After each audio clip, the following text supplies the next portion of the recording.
تو ذرا تصور کریں، ایک طرف ڈیجیٹل دنیا کی سہولیات ہیں اور دوسری طرف پلک جھپکتے ہی زندگی بھر کی جمع پونجی غائب ہو جانے کا ڈر۔ آج کے اس وضاحتی جائزے میں ہم اسی سے لگتے ہوئے موضوع پر بات کر رہے ہیں۔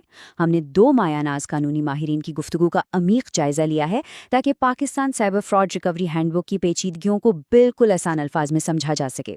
ہمارا مقصد ہے کہ پیکا 2016 یعنی PECA 2016 کے قوانین اور فراڈ کی صورت میں رقوم کی واپسی کے عملی طریقوں کو ہر عام شخص کے لیے واضح کیا جائے۔ تو چلیں سیدھا مدعے پر آتے ہیں۔ اس بحث کو ہم نے 5 حصوں میں بانٹا ہے۔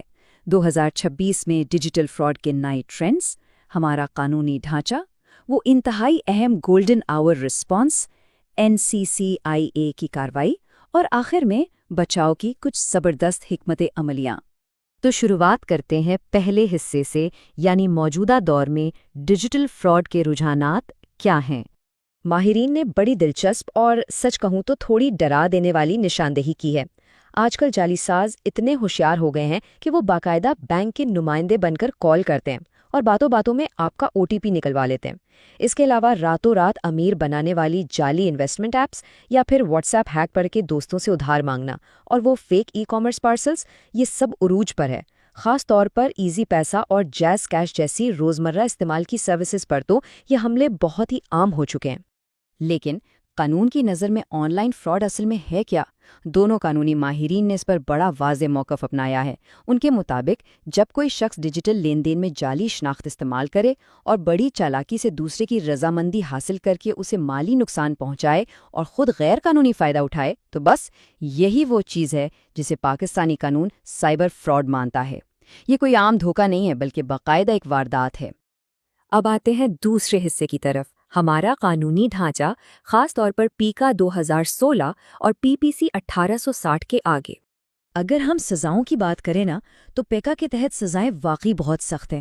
مثال کے طور پر الیکٹرانک فراڈ یعنی سیکشن 13 کے تحت جرم ثابت ہونے پر پورے 3 سال کی قید اور 1 کروڑ روپے تک کا جرمانہ ہو سکتا ہے۔ 1 کروڑ روپے، ذرا سوچیں۔ اور اگر کوئی کسی کی شناخت چراتا ہے تو سیکشن 16 کے تحت اس پر بھی 3 سال قید اور 50 لاکھ روپے کا جرمانہ ہے۔ ماہرین کا ماننا ہے کہ یہ بھاری سزائیں اس بات کا ثبوت ہے کہ ریاست اس معاملے کو کتنی سنجیدگی سے لیتی ہے۔ بات سے پیکا پہ ختم نہیں ہوتی۔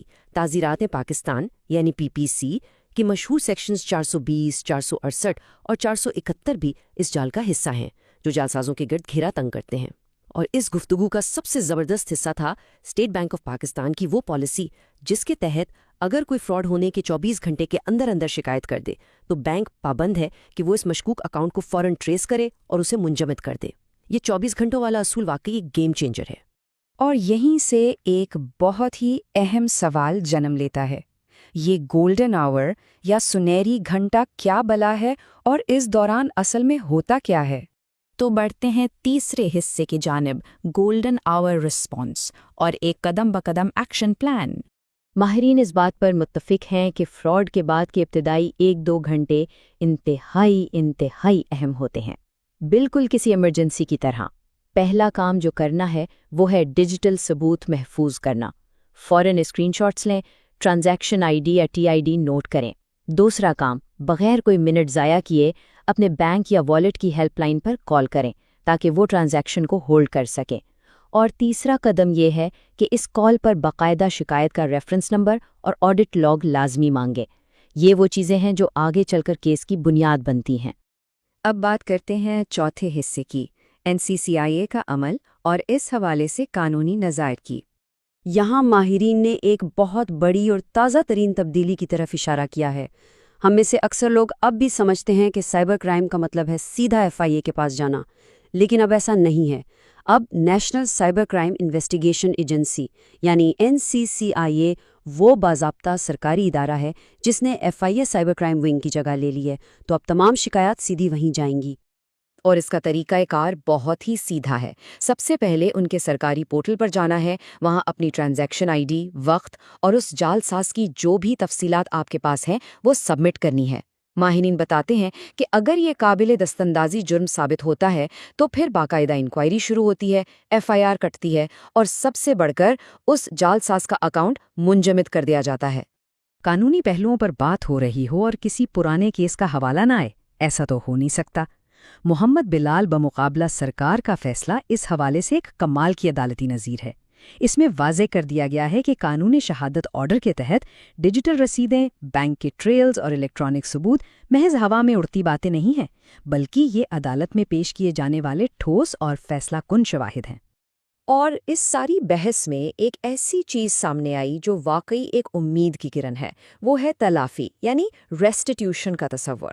عدالتی نظام کا مقصد صرف یہ نہیں ہے کہ مجرم کو پکڑ کر جیل میں ڈال دیا جائے، بلکہ ماہرین نے زور دیا ہے کہ عدالتوں کے پاس یہ مکمل اختیار ہے کہ وہ مجرم کو پابند کریں کہ جو رقم اس نے فراڈ سے ہتھیا لی تھی وہ اصل مالک کو واپس کرے۔ تو ہاں، آپ کا پیسہ واپس ملنے کی مکمل قانونی گنجائش موجود ہے۔ چلیں جی، اب آتے ہیں اپنے آخری اور شاید سب سے اہم حصے کی طرف، فراڈ سے بچاؤ کی حکمت عملیاں۔ سچ پوچھیں تو علاج سے پرہیز ہمیشہ بہتر ہوتا ہے۔ دونوں ماہرین نے اس بات پر اتفاق کیا ہے کہ کچھ چھوٹی چھوٹی عادات ہمیں بڑے نقصان سے بچا سکتی ہیں، جیسے کہ اپنے تمام اکاؤنٹس پر 2 فیکٹر آتھینٹیکیشن یا 2FA لازمی ایکٹیو رکھیں۔ وہ جو نامعلوم قسم کے لنکس آتے ہیں نا، خاص طور پر کوئی انعام نکلنے یا انکم سپورٹ کے جھانسے والے، ان پر تو بالکل بھی کلک نہیں کرنا۔ اور سب سے ضروری بات، کسی کو بھی پیسے بھیجنے سے پہلے، چاہے وہ کوئی قریبی دوست ہی کیوں نہ ہو، 1 منٹ نکال کر اسے وائس کال ضرور کریں تاکہ اس کی شناخت کی تسلی ہو سکے۔ تو ان قانونی ماہرین کا یہ تفصیلی تجزیہ ہمیں ایک بہت ہی گہرے سوال پر لا کر چھوڑتا ہے۔ ٹیکنالوجی تو بہت تیزی سے آگے بڑھ رہی ہے، لیکن کیا ہماری اپنی قانونی آگاہی اس جدت کا مقابلہ کر پا رہی ہے؟ ذرا سوچیے گا۔ یاد رکھیں، ڈیجیٹل دنیا میں سب سے بڑا ہتھیار ہماری اپنی چوکسی اور فراڈ کے فوراً بعد اٹھایا گیا تیز ترین قدم ہے۔ امید ہے اس وضاحتی جائزے سے چیزیں کافی